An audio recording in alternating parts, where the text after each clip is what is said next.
Hi everyone, welcome to video 5 of our Pump 101 video series. My name is Emily. I'm one of the diabetes educators here at Children's Minnesota, and this is the final video that details pump therapy in our Pump 101 video series. After this, we have a series of videos that details each brand of pump that is currently on the market. You do want to watch all 3 of these videos to ensure that you are making an educated decision about which pump you would like to pursue. All right, I'm going to get my PowerPoint up for you guys and we'll dive on into this last bit of education. All right, so video 5 is all about preventing and treating ketones while on an insulin pump.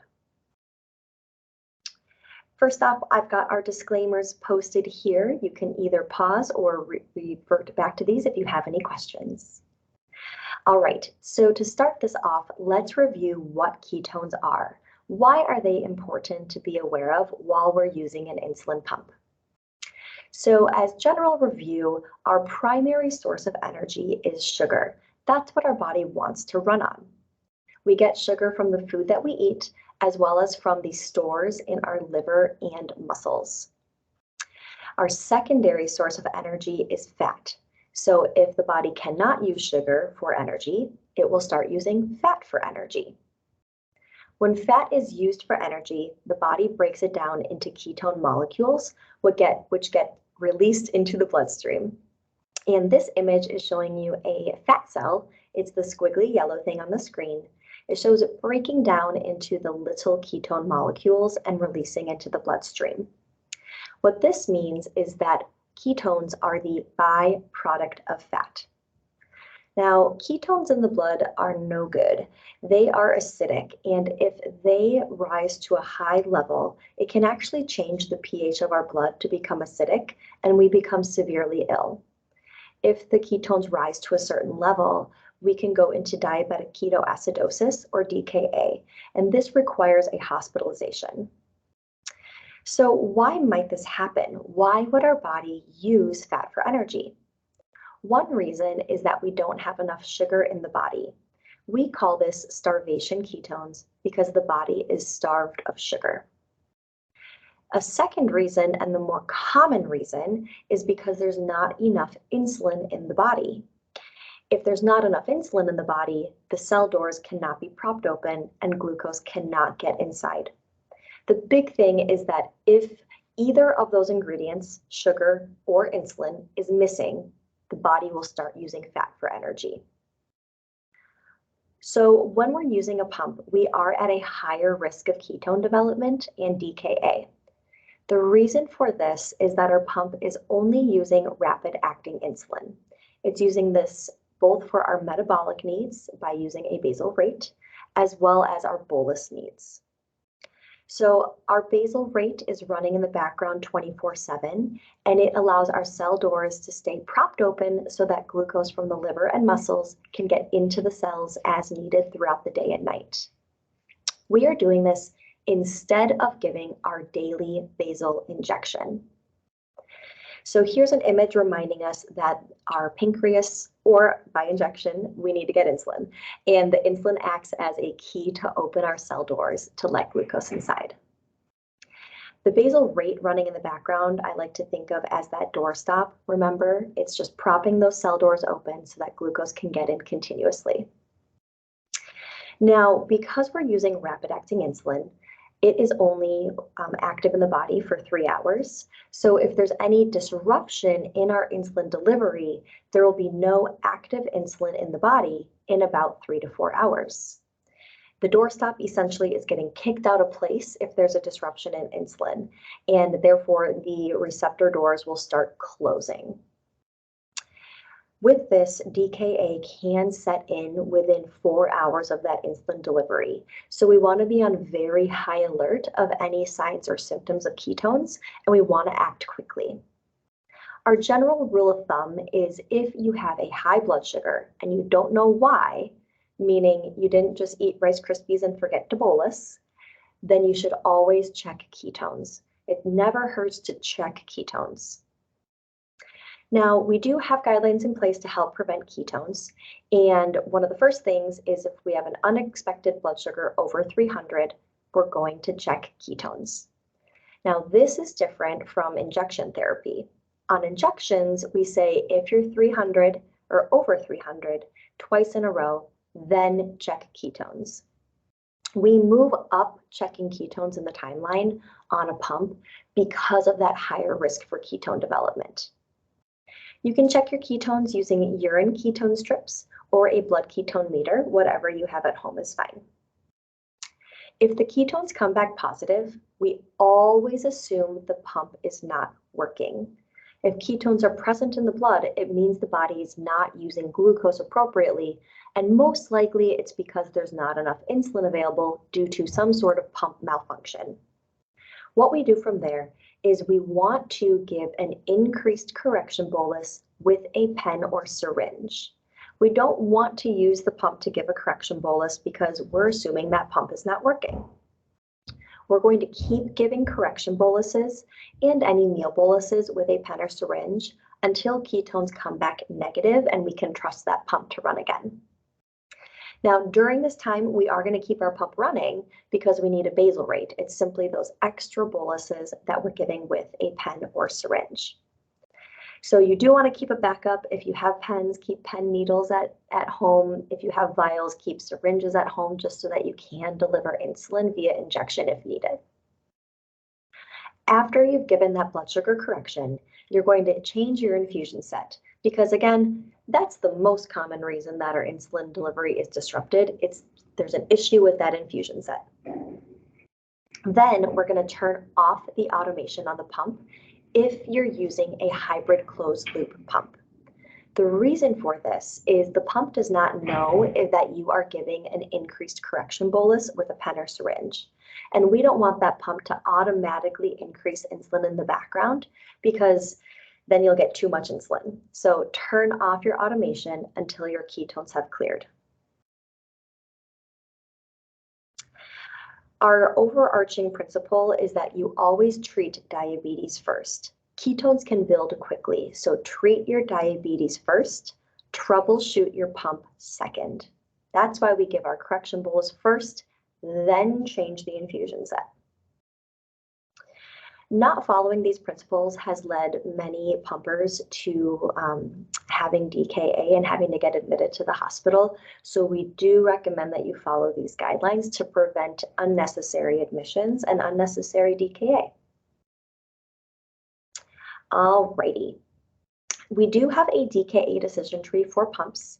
It looks similar to the one for injections, and we'll dive in here to learn about this a little bit more clearly. So at the top here, it reminds us that we are going to check ketones whenever we are ill or have a blood sugar over 300. Again, it's if we're over 300 and we don't know why. Now let's dive into if those ketones come back negative. If the ketones come back negative, we have some leeway in timing. So we can actually take the time to check our infusion set, check our site, see that pod, look at your pump, see if it's cracked, see if there's something visibly wrong with the pump. If you notice that there is something wrong with the pump, give a correction bolus with a pen or syringe. Again, we are treating diabetes first. Then you can change your infusion set and fix the problem on the pump. After that, recheck your blood sugar in an hour and see if you're starting to trend down. You'll want to monitor ketones for the rest of the day just to make sure they are staying negative, but you're typically in the clear at this point. Now back up to the top, if we've checked ketones, they're negative, we've looked at our pump and our infusion set, and we don't see anything wrong with it, then go ahead and give a blood sugar correction, just your normal correction, through the pump. Sometimes we have high blood sugars, and it could be that we miscounted our carbs, it could be that we're stressed, lots of different reasons that we might be unexpectedly high. But since ketones are not present and we don't see anything wrong with our pump, try giving a correction bolus with your pump. Then avoid carbs for an hour so that we're not introducing more glucose, and recheck your blood sugar in an hour. If it has not started to decrease, it's been stable, or it started to increase, we're now assuming that our infusion set isn't working. So we're going to change our infusion set and give a correction bolus with a pen or syringe. If that blood sugar has started to come down, great, we've fixed the problem, or there really wasn't a problem, we just needed more insulin. You can go ahead and keep using your pump, but just be on alert for higher blood sugars later on to see if maybe there was a problem that we couldn't see. And then again, once your ketones are negative, and in this case they have been, you can always continue use of your normal pump. Okay, what do we do if they come back positive? If our ketones come back positive, meaning small, moderate, or large, we first need to determine if we are in a hybrid closed-loop therapy pump or automation. If you are using a closed-loop pump, you need to turn off your automation. And again, that's because we don't want the pump automatically increasing insulin while we're giving manual boluses. If you're using the Medtronic pump, they do have a feature where you can turn on the suspend before low feature only, and that doesn't lead the pump to increase insulin. It will only decrease and stop it if you're in danger of going low. So if you're a Medtronic user, you can turn that feature on. Just make sure the automation that increases insulin is off. After that, we're going to give a correction bolus with a pen or syringe, not with the pump. To calculate our dose, the calculation is the same. It's based on your current blood sugar and ketone result. So for small to moderate ketones, you're going to take your current blood sugar, look at that correction dose, and increase the dose by 50%. So let's say for your current blood sugar, your correction dose is 2 units. You'd give an additional unit, which is 50% of 2, and give a total of 3 with a pen or syringe. If your ketones come back large, you're doubling that dose. So instead of 2 units, you would give 4 with a pen or syringe. Now, on a pump, we often forget what our correction scale is because we're not getting that printed out for us anymore, and we're relying on the pump to calculate things. So an option would be to put in your current blood sugar into your dose calculator on the pump, see what the calculator says your correction is, and then increase your dose by 50% or double it, and administer with a pen or syringe. That way your math is a little bit easier. If you are doing that, make sure you're not administering that bolus on the pump. You want to back out of that menu and then manually give your dose. After we've given that dose, we're going to keep drinking fluids so that we can flush out those ketones, get them out of our system, and stay hydrated. We're going to change our infusion set because that is most likely what is wrong with your pump. And then also troubleshoot further. See if your screen is cracked, see if there's something else going on. We're going to keep checking blood sugars and ketones every 3 hours until we've improved. And during this time, we're still going to be pushing fluids. Now, if we're having trouble keeping fluids down, then you'll want to be sipping on carb-containing fluids, just a couple sips every 5, 10, 15 minutes. But don't give insulin for those carbs until you've kept them down for 30 minutes.